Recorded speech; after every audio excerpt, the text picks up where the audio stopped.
Guys, প্রতিমার পাঠশালায় আপনাদের স্বাগত।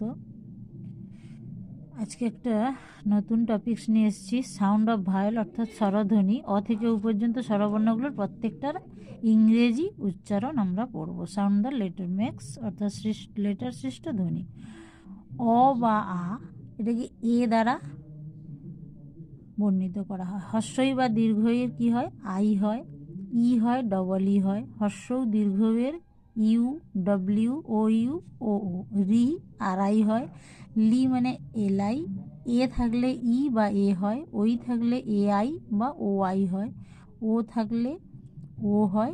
ও উচ্চারণ হলে ও ইউ হবে।